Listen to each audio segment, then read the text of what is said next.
The overwhelming reaction to the outbreak of war is shock. At the beginning, the soldiers were very ready to do their duty. People want to put a brave face on as soldiers march to war. Families want to give support to fathers and sons and husbands who are going to war. But without enthusiasm, with seriousness, they could not envision that it will drag on for 4 years and a half. It starts as a war of the 19th century. They start with cavalry, they start with horses. Pretty soon, it's becoming clear that this war is going to be very, very different, since the advantage in this war is not with the invader, with the aggression, but with the defensive. They dig in. French dig in, Germans dig in even deeper, and the British dig in. It's a way of saving your soldiers. One of the challenges that commanders have in this war is getting people to get out of their trenches, not go into them, precisely because they give safety. The palace is lit by a candle, whose flame is as small as a mouse. Oh, tiny palace, where everything is muffled, little palace of the thunder. They tell me that you would like to hear something of what our boys are doing at the front. And although I'm only a youngster as soldiers go, I've seen about as much fighting as is good for any man. Life for the soldiers in the trenches was mainly, most of the time, very boring. It took about an hour and a half to make a cup of Attacks tea. are being launched at dawn.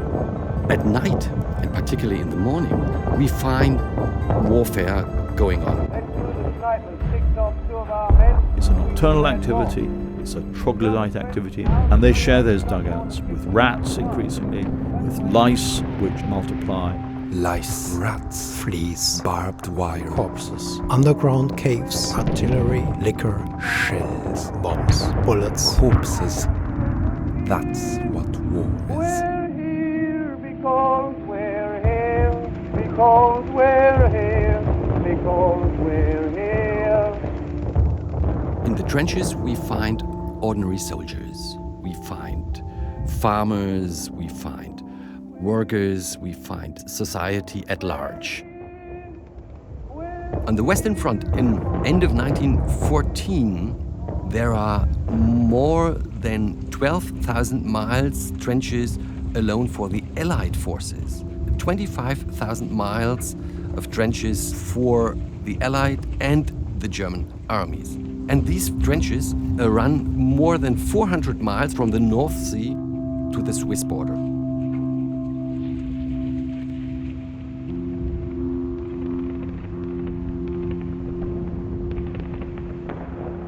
For 4 years, more or less, there's no move at all. They move forwards a few kilometers and back a few kilometers, but once entrenched in 14, they stay more or less where they are.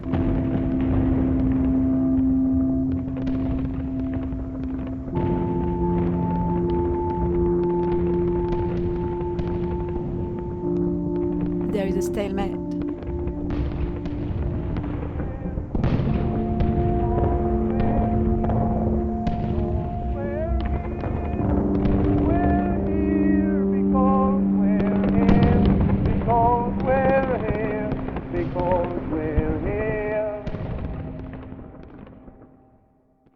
Because as soon as the major European powers declared war on each other, they automatically brought in their colonial territories and dependencies.